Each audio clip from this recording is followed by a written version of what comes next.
오늘 이 시간 하나님께서 우리에게 주시는 말씀은 사도행전 20장 21절에서 24절까지 말씀입니다. 사도행전 20장 21절에서 24절까지 말씀 함께 보겠습니다. 신약 성경 제가 가진 성경으로는 223쪽입니다.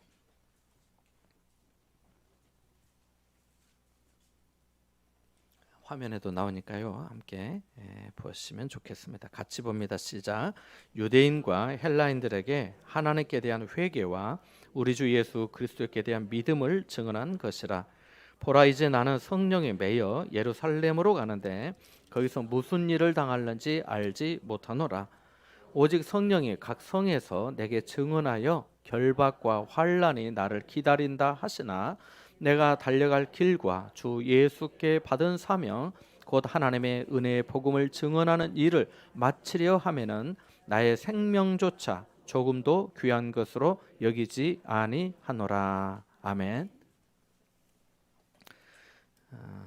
아이폰 아실 겁니다.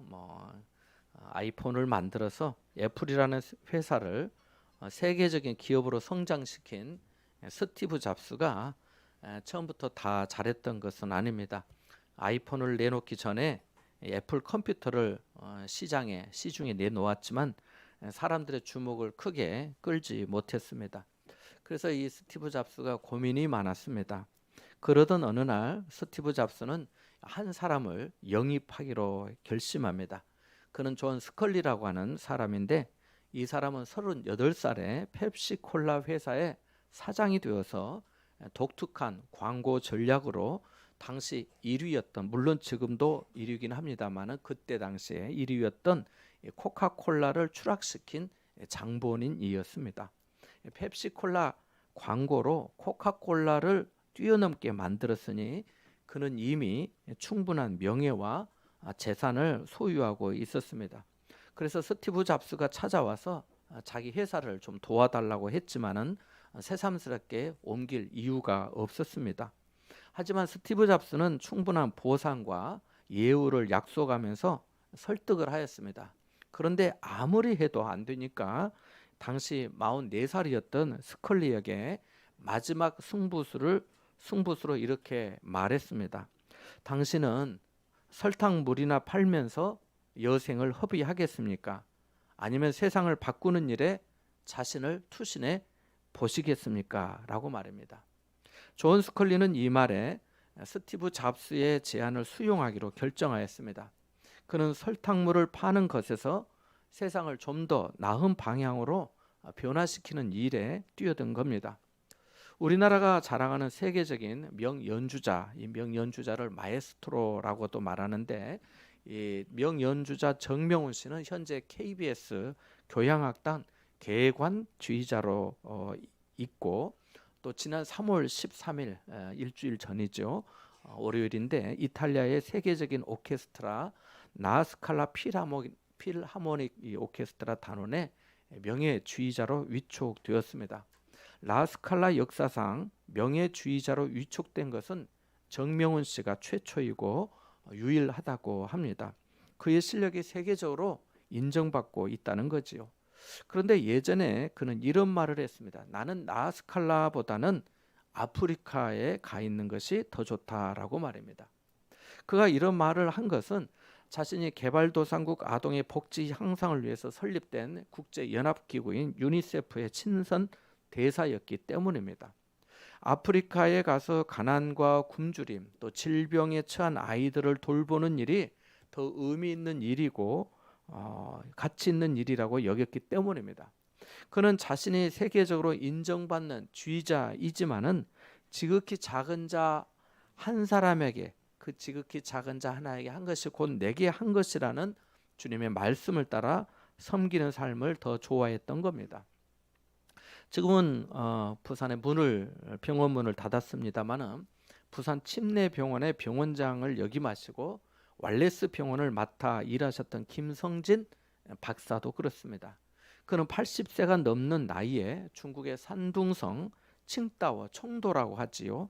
칭다오에 가서 6년 이상 직접 약 상자를 짊어지고 의료 환경이 열악한 농촌 마을을 다니면서 무료 의료 봉사를 하였습니다. 처음에는 혼자 일을 하였지만은 김성진 박사의 헌신에 감동하여서 중국의 사회 각계에서 자원봉사자들이 몰려와 나중에는 의료봉사단 규모가 100명 이상이 되었습니다. 그래요 농민들은 그를 한국 의사선생님이라는 뜻으로 한국랑중이라고 부르고 있습니다. 정명훈 주의자 또 김성진 박사 모두 그 자리에 이르기까지 얼마나 많은 수고와 땀이 있었겠습니까? 남모르는 어려움이 왜 없었겠습니까? 주변에 음악이나 예술을 하는 분이 있으시면 잘 아시겠지만 이 재능만 있다고 해서 되는 일이 아니지 않습니까? 피나는 자기 노력이 있어야 합니다. 사람들의 냉정한 평가를 감수하면서 끊임없이 노력하지 않으면 금방 이름이 잊히지 않습니까? 전문의가 되는 것도 그렇습니다. 사람의 생명을 돌보는 의사가 되기 위해 얼마나 많은 공부와 수련이 있었겠습니까? 의대생으로 공부할 때 또 인턴 시절에는 거의 잠을 못 잔다고 하잖아요. 공부할 게 너무 많아서요. 두 사람 모두 남은 인생을 보통 사람들처럼 편안하게 누리면서 즐기면서 살고 싶은 마음이 왜 없었겠습니까? 그럼에도 불구하고 아프리카의 아이들을 돕는 일에 중국 농민들의 건강을 돌보는 일을 한 것은 그 일이 다른 사람 보기에는 어떨지 몰라도 자신에게 큰 기쁨과 보람을 주고 다른 일보다 가치 있는 일이라 여겼기 때문일 것입니다. 그것이 주님께서 자신에게 맡겨주신 사명이라고 여겼기 때문일 것입니다. 우리는 사회적으로 명성 있는 사람들만 주목해서는 안 됩니다. 그들이 눈에 띄는 것이 사실이긴 하지만 그들만 그렇게 사는 게 아니기 때문이지요. 지금도 세계 곳곳에서 하나님의 복음을 전하며 수고하고 애쓰는 선교사님들이 많으니까요. 우크라이나와 러시아 전쟁으로 또는 그 민족 간의 내전으로 난민이 된 사람들을 돌보고 그들의 필요를 채워주는 일이 그러하고 지진이나 가뭄에 일용할 양식이 없는 사람들에게 생필품을 공급하는 일이 그러하고 가난과 질병에 제 한 몸 돌보기도 어려운 사람들을 위로하고 치료받을 수 있도록 방법을 강구하며 의약품을 마련해서 실제로 돕는 선교사님들이 많습니다. 선교사님들만 아니지요. 우리 삶의 주변에서 우리보다 더 못한 환경에서 살아가는 사람들을 위로하고 기도하며 돕는 것도 매우 중요한 일입니다. 우리는 인생을 살아가면서 진정으로 의미 있고 보람된 삶을 창조할 수 있는 섬김의 삶이 무엇인가? 그 인생의 가치가 이 세상에서의 삶만이 아니라 영원한 나라와 연결되는 삶이 무엇일까를 반드시 숙고해 봐야 합니다. 많은 사람이 이 세상만 생각하고 살아갑니다. 땅의 것만 추구하고 살아갑니다. 우리도 전에 그랬습니다. 저도 전에 그랬습니다. 사는 동안 열심히 사는 것 중요합니다. 성실하게 살아야 합니다. 그러나 하나님은 성경에 만일 땅에 있는 육신의 장막이 무너지면 우리에게는 하나님께서 지으신 영원한 집이 있다고 하셨습니다. 예수님께서 너희는 마음에 근심하지 말라 하나님을 믿으니 또 나를 믿으라 내 아버지 집에 거할 곳이 많도다 내가 너희를 위하여 처소를 예비하러 간다고 하셨습니다. 성경은 모든 인생이 흙으로 짐을 받았고 언젠가는 흙으로 돌아갈 것이라고 하십니다. 맞습니다. 우리는 언젠가 반드시 흙으로 돌아가게 될 거예요. 그것이 모든 인생이 가는 길이기 때문입니다. 그날 가족이 관 속에 누인 우리를 기억하며 슬퍼할 겁니다. 육신은 그렇게 되겠지만 인생의 영혼은 전도서 3장 4절의 말씀처럼 위로 올라갈 것입니다. 하나님 앞에 서게 되는 거지요. 믿는 자는 베드로전서 1장 9절의 말씀처럼 영원히 구원받을 것입니다. 하나님 앞에 나아갈 것입니다. 그래서 성경에 하나님이 지으신 영원한 집이 있다 하고 내 아버지 집에 거할 곳이 많다고 하신 겁니다. 우리는 이 집을 천국이라 부릅니다. 우리가 돌아갈 본향입니다. 거기서 우리는 12진주문을 지나면서 생명수를 마시며 기쁜 입술로 주님을 찬양할 것입니다. 우리에게 돌아갈 집이 있다는 것은 매우 큰 위로가 됩니다. 하나님 아버지의 임재와 영광 안에 있게 된다는 것은 매우 흥분되는 일입니다. 하지만 이 놀라운 기회가 모두에게 열려 있지만 모두가 원하는 것은 아닙니다. 어떻게 세가지고 좀 안내 좀 해주시죠. 왜냐하면 많은 사람이 예수 그리스도의 복음에 대한 관심이 없거나 무지하기 때문입니다. 복음이 무엇입니까? 복음은 모든 믿는 자에게 구원을 주시는 하나님의 능력입니다. 복음에는 6가지 본질적인 내용이 있는데요. 첫째로는 복음은 영원으로부터의 계획된 것입니다. 이렇게 말할 수 있는 것은 바울이 복음을 설명하면서 예수님이 성경의 예언대로, 성경에 말씀하신 대로 우리 죄를 위해 돌아가신 것을 돌아가셨다고 고린도전서 15장 3절에 말하였기 때문입니다. 이것은 그리스도께서 우리 죄를 위해 죽으시기 전에 하나님의 계획이 있었다는 겁니다. 하나님께서 미리 준비하셨다는 거예요. 두 번째는 복음은 역사적인 사건입니다. 예수님은 실제로 돌아가셨습니다. 부정할 수 없는 역사적 사건입니다. 역사적 사실이 아니라면, 그것이 정말 없는 일이라면, 예수님께서 십자가에 달려 죽으신 일이 가짜고 거짓이고 누가 꾸며낸 일이라고 한다면은 세상에 어떤 사람이 박해를 받으면서 자기 목숨을 걸고 그리스도를 전할 수 있겠습니까? 그건 말이 안 되는 일입니다. 세 번째는 복음은 성취입니다.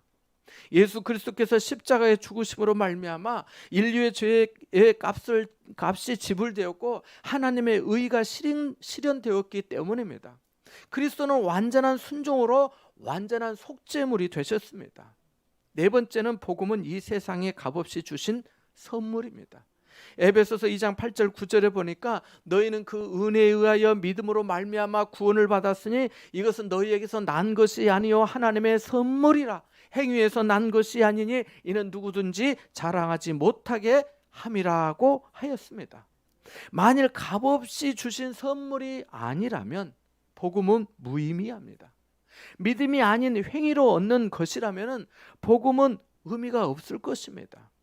행위로 그것을 얻는데 그게 무슨 기쁨이 되고 복음이 될 수 있겠습니까? 그래서 복음은 하나님의 경륜 속에 계획이 이미 있었고 역사적 사건으로 이루어졌으며 성취와 함께 믿음으로 얻을 수 있는 선물입니다. 다섯째로 복음은 적용입니다. 적용. 그리스도의 성취를 내게 적용해야 합니다. 선물을 받는 것과 이것을 내게 적용하는 건 같은 게 아닙니다. 내가 옷을 선물로 받았다면 그 옷을 입어야 합니다. 입는 것이 적용입니다. 영생하는 양식이 내 상에 차려져 있다면 그것을 실제로 먹어야 합니다. 이것이 적용 아니겠습니까? 그렇지 않고 그것을 보고만 있다거나 음식의 이름만 나열하고 있다면 그 배는 채워지지 않을 겁니다. 옷을 선물로 받았는데 입지 않고 뭐가 어떻네 하면서 평가만 하는 것은 적용하는 것이 아니에요. 그러면 복음은 내게 전혀 기쁜 소식이 되지 못합니다. 복음이 되지 못해요. 복음은 옷을 입고 음식을 먹는 것처럼 내게 적용해야 합니다. 어떤 경우에는 죄를 용서받은 것으로만 만족하고 세상을 향해 이렇게 외치곤 합니다. 여기 기쁜 소식이 있습니다. 여기 하나님의 계획이 있습니다. 하나님께서 독생자를 보내셨습니다. 그리스도가 죽으심으로 당신의 죄가 용서받았습니다. 그것은 거저 주신 것이며 믿음으로 당신은 그것을 얻습니다. 네, 이 복음을 믿으세요. 여기까지 좋습니다. 이것만도 정말 귀합니다. 그러나 여기에 뭔가가 빠져 있습니다. 여기서 누가 묻습니다. 용서받아서 어떻다는 거지요? 라고 말입니다. 많은 성도가 이렇게 대답할 수 있어요. 그저 난 죄책감이 싫어요. 지옥에 가는 게 싫어요. 내가 죄인으로 사는 것보다 용서받은 자로 사는 것이 가족들에게 더 좋을 것 같아요. 여러분, 죄책감을 떨쳐버리고 가족들을 생각해서 믿어주는 건가요? 아니잖아요. 가족이 함께 신앙생활을 하는 것이 확실히 은혜롭고 복된 것이지만 이것 때문만은 아니잖아요. 우리는 더 중요한 복음의 본질로 나아가야 합니다. 이것이 6번째인데요. 복음은 우리를 하나님께 나아가게 합니다. 누구에게 나아가게 한다고요? 하나님께 나아가게 합니다. 우리를 하나님 앞으로 인도해요. 베드로전서 3장 18절 말씀해 보니까 그리스도께서도 단번에 죄를 위하여 죽으사 의인으로서 불의한 자를 대신하셨으니 이는 우리를 하나님 앞으로 인도하려 하심이라고 말씀합니다. 복음이 우리를 하나님 앞으로 인도한다고 합니다. 하나님은 우리에게 소중한 분이십니다. 하나님은 모든 것이 되십니다. 내 죄가 용서받은 걸로 끝나는 게 아닙니다. 내가 의롭게 된 걸로 끝이 아닙니다. 내가 천국에 들어가고 내게 더 이상 고통이 없음이 다가 아닙니다. 이 모든 것은 하나의 방편입니다. 내가 그분을 눈으로 보고 알고 사랑하고 그분 안에서 영원한 만족을 얻으며 그리하여 내 안에서 그분이 더욱 영광 받으시게 되는 그 방편 말입니다. 본문의 말씀은 자신이 자랑할 만한 세상의 모든 것, 그러니까 그가 유대인이 베냐민 지파의 순수 혈통인 것, 게다가 태어나면서부터 가졌던 로마의 시민권, 당대의 유대인이라면 다 최고로 인정하는 랍비 가말리엘에게서 학문과 유대교를 배운 것, 율법으로는 흠이 없고 열심으로 교회를 받게 했던 사람이었지만 오늘날 시리아의 다마스커스라고 불리는 그 다메섹 도상에서 주님의 부름을 받고 그때부터 180도 달라진 삶을 살기 시작한 사도 바울의 이야기 중에 한 편입니다. 그는 가장 가치 있는 일에 생애를 바쳤고 2000년 기독교 역사 가운데 예수님을 위해 가장 큰 발자국을 남겼다고 해도 과언이 아닐 것입니다. 그는 자신의 모든 기득권을 배설물로 여기고 할 수 있는 대로 더 많은 사람들에게 복음을 전하기 위해 여러 지역을 방문하였습니다. 그렇게 1차, 2차, 제3차 개척 전도 여행을 했습니다. 마지막에는 당시 땅끝으로 여겨졌던 성경에는 서바나라고 나오지만 지금의 스페인을 말합니다. 그 스페인까지 가기 위해서 세계의 모든 길이 통한다고 하는 그 로마의 죄인의 신분이 되어서, 죄가 있어서 죄인이 아니라 죄인의 신분이 되어서 로마에 갔습니다. 본문의 말씀은 그의 3자 개척 전도 여행 때의 일입니다. 밀레도에 이르렀을 때, 밀레도라고 하는 지역은 지금의 터키, 지금은 튀르키예라고 이름을 부릅니다만 그 터키 동남쪽에 있는 항구 도시, 우리 부산처럼 바다를 가까이 끼고 있는 그런 도시가 밀레도입니다. 지금은 밀레토스 이렇게 불리기도 합니다만 성경에는 밀레도라고 그렇게 나와 있습니다. 거기에 이르렀습니다. 근데 거기에 이를 때 거기서 사실은 그 위쪽에 한 약 45km 그 위쪽에 있는 도시 에베소를 지나서 거기서 좀 방문해서 거기에서 성도들을 만나고 예루살렘으로 오순절 되기 전에 가고 싶었지만은 시간상 여의치가 않았습니다. 그래서 자신이 머물고 있던 밀레도에서 에베소 교회의 장로들을 좀 오라고, 당신들이 이쪽으로 오면 좋겠다고 그렇게 청하였습니다. 거기서 이제 와서 그때 만나서 오늘 한 말씀이 오늘 본문의 말씀입니다. 여기 에베소의 장로는 우리가 지금 생각하는 장로님보다는 목회자와 같은 역할을 한 사람들입니다. 하나님의 말씀을 성도들에게 가르치고 성도들이 우상과 박해받을 수 있는 환경에서도 바르고 건강한 신앙생활을 하도록 위로하고 권면하고 양육하는 그 사역자에 더 가깝습니다. 바울은 장로들에게 그동안 자신이 어떻게 목회하였는지를 말합니다. 다 알고 있는 거지요. 모든 겸손과 눈물로 인내하면서 주님을 섬겼고 성도들에게 유익한 것이라고 한다면 공중에서나 집에서나 거리낌 없이 전하고 유대인들에게나 헬라인들에게 하나님께 대한 회개와 주 예수 그리스도에 대한 믿음을 증언했다고 말합니다. 이것이 지금까지 한 이야기입니다. 지금까지 목회한 이야기를 정리해서 그렇게 한 겁니다. 그런데 22절부터는 앞으로의 이야기입니다. 함께 22절에서 24절의 말씀을 다시 한번 읽어보겠습니다. 22절에서 24절의 말씀입니다. 같이 봅니다. 시작. 보라, 이제 나는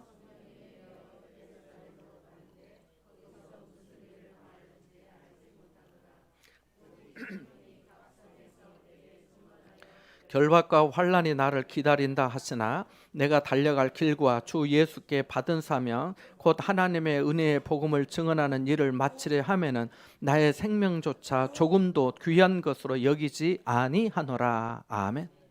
24절의 말씀을 먼저 보면 바울은 주 예수께 받은 사명이 있는데 그것은 하나님의 은혜의 복음을 증언하는 일이라고 말합니다. 사명이라는 단어를 사전에서 찾아보면 맡겨진 임무, 사신이나 사절이 받은 명령이라고 되어 있습니다. 그러니까 바울은 예수님에게 하나님의 은혜의 복음을 증언하는 일을 명령받았다라고 하는 거지요.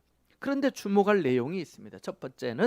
첫째로 자신은 현재 성령에 매여 예루살렘으로 간다고 합니다. 오늘까지 3주일째 전도에 대한 메시지를 여러분과 계속 나누고 있는데요. 전도는 성령의 도우심으로 하는 것입니다. 생각해 보십시오. 예수님을 따르던 제자들이 예수님이 고난 받으시게 될 때 어떻게 행동했습니까? 모두 두려워서 도망하고 배신하였습니다. 베드로는 예수님이 잡혀 대제사장에게 신문과 조롱을 받으실 때 바깥 뜰에 있다가 여종이 당신 갈릴리 사람 예수와 함께 있지 않았어요? 라고 하니까 뭐라고 대답했습니까? 나는 당신이 무슨 말을 하는지 모르겠다 라고 하였습니다. 나중에는 저주하고 맹세까지 했습니다.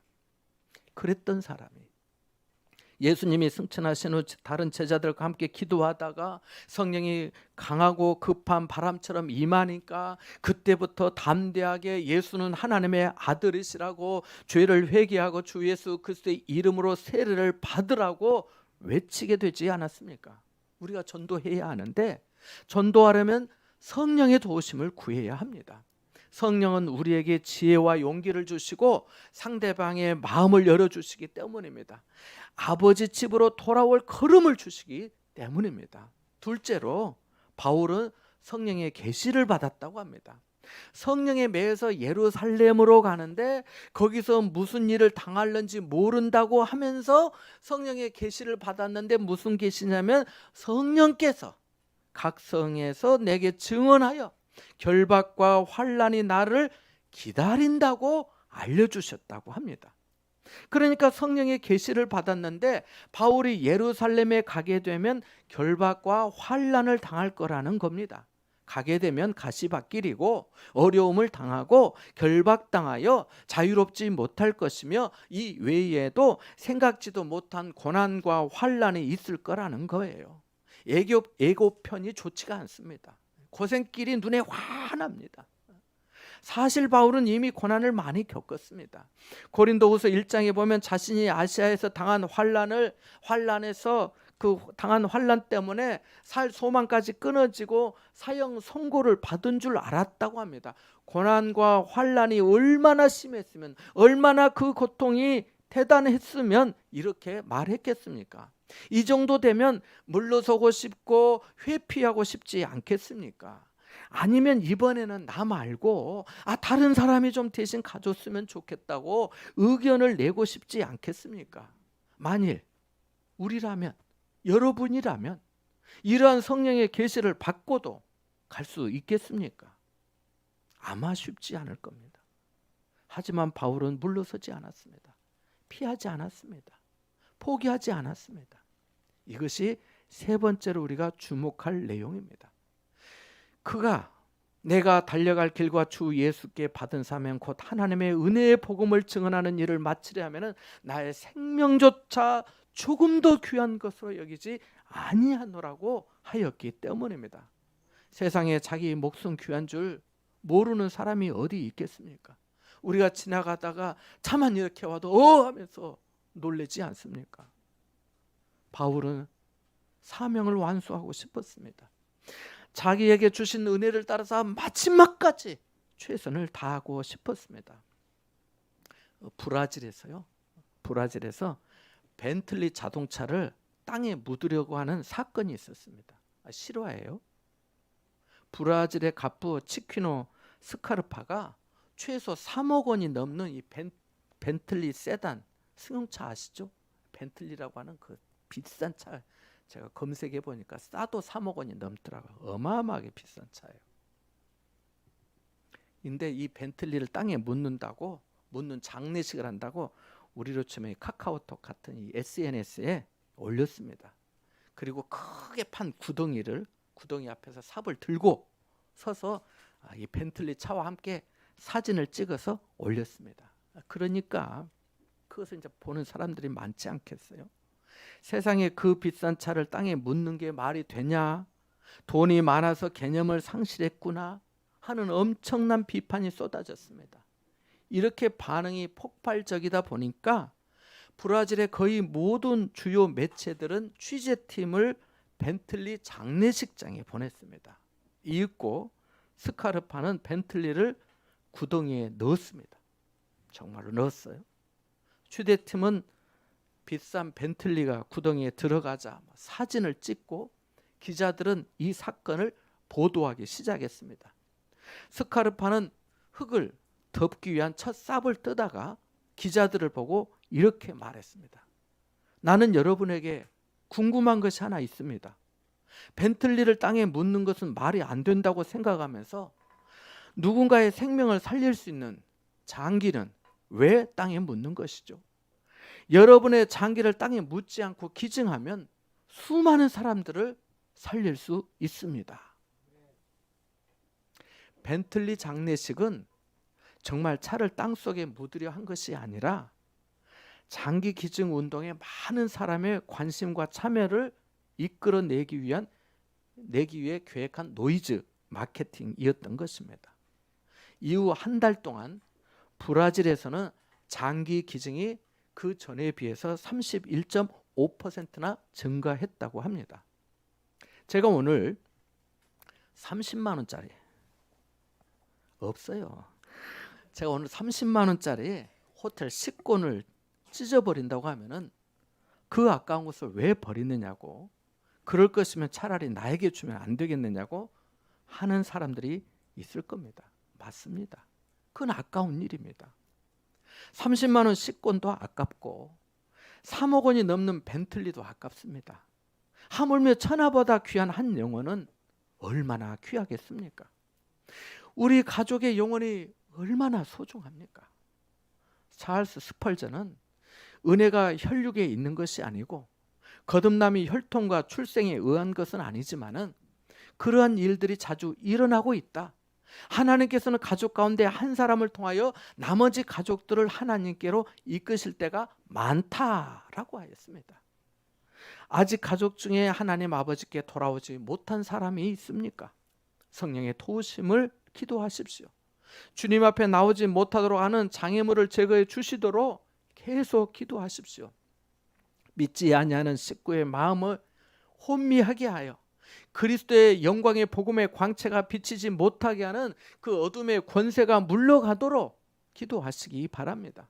사랑하는 여러분, 가족이 주님을 영접하고 거듭나기까지 어쩌면 우리 생각보다 더 많은 시간이 필요할지 모릅니다. 그만큼 더 인내해야 하며 더 낮아져야 하며 더 섬겨야 할 것입니다. 실망하거나 낙심하지 말고 자신의 믿음을 잘 지키면서 그리스도의 향기를 풍겨야 할 것입니다. 가족들은 성경의 말씀이나 교회를 보는 것이 아니라 여러분을 보고 우리를 보고 하나님에 대한 마음을 가지기 때문입니다. 그 아까 말했던 애플의 스티브 잡스는 2004년에 췌장암 수술을 받고 2005년에 스탠퍼드 대학교 졸업식에서 학생들에게 이렇게 말했습니다. 내가 곧 죽을 수 있다는 것을 기억하는 것이 내 인생에 있어서 큰 결단을 내릴 수 있는 중요한 수단이었다라고 말합니다. 우리 중에 그 누구도 내일 일을 모릅니다. 우리의 생명은 야고보서 4장 14절의 말씀같이 잠깐 보이다 없어지는 안개와 같을 뿐입니다. 이사야 40장 6절 이하에 보면 모든 육체는 풀이요 그의 모든 아름다움은 들의 꽃과 같으니 풀은 마르고 꽃이 시들면 여호와의 기운이 그 위에 불미라 이 백성은 실로 풀이로다고 하였습니다. 안개와 같은 인생에 마른 풀처럼 육체의 기력이 쇠잔해지고 시들어가지만 우리가 주 예수께 받은 사명을 감당할 수 있다면 그 이름이 생명책에서 흐려지지 아니할 줄 믿습니다. 여러분을 통해 아버지 집으로 돌아올 사람이 많고, 주님을 인격적으로 만나게 될 사람이 많고, 위로받을 사람이 많고, 다시 용기 낼 사람이 많고, 다시 시작할 사람이 많고, 다시 사랑할 사람이 많고, 축복받을 사람이 많고, 이전에 없던 노래로 주님을 경배할 사람이 많습니다. 여러분을 통해 하나님의 구원하심이 이 세상에 온전히 선포되기를 바랍니다. 주 예수께 받은 사명을 감당하여 가정이 구원 얻고 하나님께 영광되는 삶이 되시기를 주님의 이름으로 축원합니다. 잠시 말씀을 묵상하겠습니다.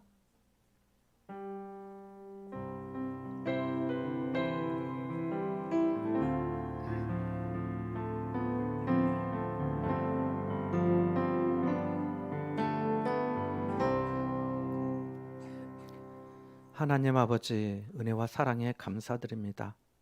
우리도 성령의 메인바 되어 각자에게 맡겨주신 전도의 사명을 깨닫고 이 생명의 복음, 하나님의 은혜의 복음을 전하는 삶이 되게 하여 주옵소서. 아직 주님 앞에 나오지 못하고 있는 가족들을 주님 앞으로 인도하여 주옵소서. 비록 더디고 어려움이 있더라도 주님의 뜻을 이루는데 쓰임받는 삶이 되게 하여 주옵소서. 예수님의 이름으로 기도함나이다. 아멘.